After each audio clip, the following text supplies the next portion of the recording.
welcome to the DR Sports Transfer Show, where we're going to be covering the latest news, rumours and everything else from the football world. Is your club going to get an Ornstein bomb? How many here we goes are we going to hear from Fabrizio Romano this January? Make sure to stay tuned every weekday for all the latest football news here on DR Sports. Yes, people, welcome back to DR Sports. Welcome back to the Transfer Show, where we give you a daily breakdown of what's going on in the transfer world. January transfer window is just hitting its third week. 3 out of 4 weeks for the transfers. Some transfers already gone through. We've seen Conor Gallagher confirmed with Tottenham last night. Tottenham also looking to sign Sousa. But there is some big news coming out on Bruno Fernandes. So everyone knows the story about what happened with Bruno Fernandes last summer. Al Hilal came to the table, offered him around 750 grand a week, tax-free, big contract to bring him to the Saudi Pro League. Obviously, with Ronaldo there coming towards the end of his career, potentially maybe even after the World Cup, they need some big star names to stay in the Saudi League and be in the Saudi League.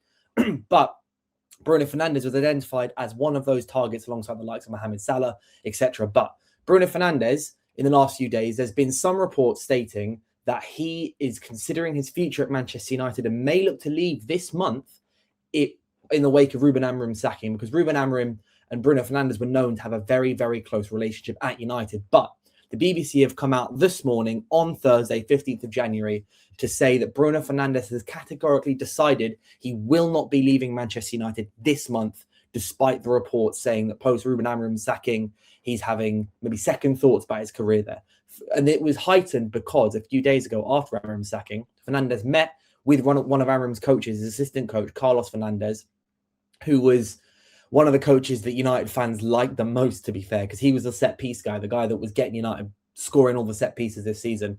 So he met with Carlos Fernandes not too long after the sacking, a few days later, which heightened some fears that the 31-year-old may be looking for an exit route. But sources with an understanding of the situation, according to the BBC, have said that he is remaining committed to the club at least until the summer. His plan has been, and always will be, to reassess the situation in the summer when he will have 1 year left on his contract.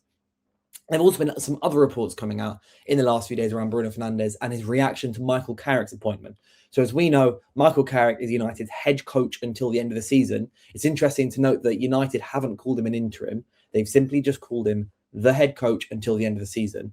And according to these reports, Fernandes is known to very much appreciate and rate Michael Carrick as a coach in his own right, and is reportedly excited about playing under the same coach he worked with during Solskjaer's reign at the club. Because Bruno Fernandes, at the peak of his scoring powers, was under Ole Gunnar Solskjaer when he joined United in 2020, pretty much 6 years ago next week. He joined Manchester United and he ended up in Club's Player of the Season. He ended up in the Premier League's Team of the Season despite joining in January. And Michael Carrick was a big reason for that, because he had a close relationship with Michael Carrick, worked a lot on the pitch with Michael Carrick. So Michael Carrick back at Old Trafford. But the thing about the summer is Bruno Fernandes has a £56 million release clause in his contract. It has to be activated within the early couple days, so the early couple weeks of the summer transfer window, because United need to be able to find a replacement, obviously. And with the World Cup, United would want it out the way done before the World Cup starts. But it's a £56 million release clause for teams outside England. It's important to note that this does not count for teams in England. So Arsenal, Chelsea, City, Newcastle, Villa, whoever may be looking at Bruno Fernandes in England, £56 million release clause does not apply. But any team outside of Europe, that could be in the Saudi Pro League, that could be in Italy, could be in Spain, could be in Germany, could be from France, anywhere else in the world, £56 million release clause is in Bruno Fernandes' contract, but it will need to be activated quickly. But moving on from that, before we move on from that, do let me know in the comments, where do you think Bruno Fernandes should go? Should he be staying? Where would be best for his career? Should he go to Saudi? Is it too early? He's only 31. Should he be looking to go to maybe Napoli or Bayern Munich or maybe one of the big clubs in Spain? Where would Bruno Fernandes fit if he were to leave Man United? Do let me know in the comments. But apart from that, Santos defender Sousa, the 19-year-old, is expected to have his Tottenham medical in London today, on Thursday, as Spurs finalise a £13 million deal to sign the Brazilian left-back, according to Sky Sports. So they announced Conor Gallagher yesterday, £35 million deal. Abby spoke about it and we'll be speaking about it today, obviously, on the weekend preview as well, so do keep an eye on that. But Sousa expected to be confirmed the next couple of days after doing his medical today. And Team Talk have also claimed that Man United, City, Aston Villa and Newcastle United are all closely monitoring Bournemouth Alex Scott, with the Cherries aware they could face a fight to hang on to the player. Alex Scott has had a good season so far in midfield. He got called up to the England squad as well earlier on late last year. And this could be one to look out for in the summer, because Bournemouth may be resigned to losing some of their key players in the summer, with Iriola potentially leaving. Kluivert could be leaving. We've been speaking about potentially him going to Tottenham or something like that. Alex Scott could be another one. After Semenyo's gone this month, it could be another one to look at for the summer. Alex Scott to one of the big clubs in the Premier League. And Roma will reportedly pay a £2 million loan fee to Aston Villa for Daniel Marlon, with a deal including a £25 million release clause to sign the Netherlands international on a permanent basis in the summer, according to Fabrizio Romano. He was spotted in Rome yesterday ahead of his medical, and we've spoken about previously on the transfer show, Aston Villa being possibly interested in Tammy Abraham, their ex-striker, obviously ex-Chelsea. Roma currently on loan at Besiktas.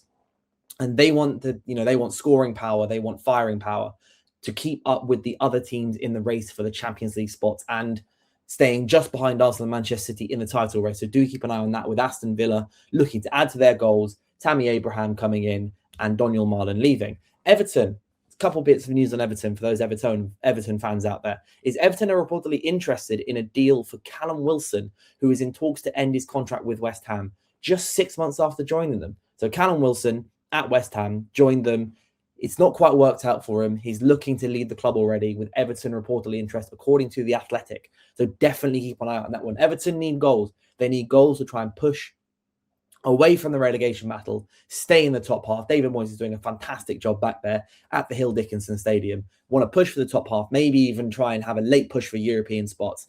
But they're looking at Callum Wilson. And Everton are also, according to Fabrizio Romano, Everton have sent in an official bid to Fenerbahce for Yusuf El Nezeri. Sorry if I've butchered that. Who's obviously at the moment away with Morocco at AFCON. Morocco just getting into the final. Big up to both Morocco and Senegal for reaching that AFCON final, which is due to take place in just 3 days' time. Keep out on DR Sports, by the way, for all the coverage and potential watch-along for the final. But negotiations are underway for an initial loan move with a £17 million option to buy, according to Fabrizio Romano. But Florian Plettenberg also claims that Forest are also in the race.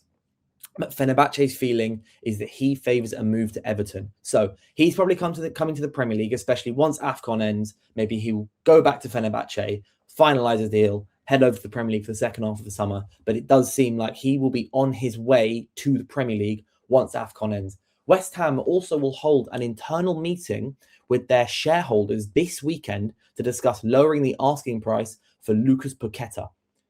Because Lucas Paqueta 6 months ago did that whole celebration where he's linked to Aston Villa. Fabrizio Romano was saying it's almost close to being done. He scores against Nottingham Forest, puts a phone to his ear, puts it down and kisses the badge. 6 months later, he's agreed terms with Flamengo in Brazil. He's agreed personal terms and he wants to go. West Ham have said, can he stay into the summer? He's gone, no. So maybe they're looking to, this is according to ESPN, they will hold a meeting to see if they can lower the asking price to let him go, because you don't want a player like him when you're in a relegation battle, when you're in a relegation fight. If one of your best players wants to leave, then you should realistically let him go, get some money for him, see if you can find replacements, especially if you're losing your striker as well in Callum Wilson. West Ham will probably be active in the second half of this transfer market as we get underway, and I'm sure Nicky will be stressing. But finally, according to Marca in Spain, Atletico Madrid are targeting Wolves midfielder Joao Gomez, who's been linked to Man City, been linked to Man United, been linked to a host of Premier League clubs after the Spanish club sold Conor Gallagher to Tottenham earlier this week. So Joao Gomez, this may be one where Atletico Madrid look interested. So the Premier League sides who are interested in, because Joao Gomez is a great midfielder, the Premier League sides who are interested in him may look to jump the gun and try and beat Atletico to this race in order to make sure you don't lose him. I wouldn't be surprised if Manchester United do have a bit of more a sniff around Joao Gomez now, because it's been reported so many times that he's on their list of targets. They want a premium midfielder in Wharton, Anderson, Belieber, and they also want a secondary midfielder to bring in. Joao Gomez is one of those. It's been reported everywhere that he is. So maybe Manchester United might be sniffing around Joao Gomez second half of this window if they feel they could lose their target to Atletico Madrid. But apart from that, that has been today's daily transfer roundup. Do let me know what you think about these moves. Let me know, where should Bruno Fernandes be going? Where should Alex Scott be going if he's got interest around this summer? Let me know in the comments. Apart from that, my name's Dylan, and I will see you tomorrow.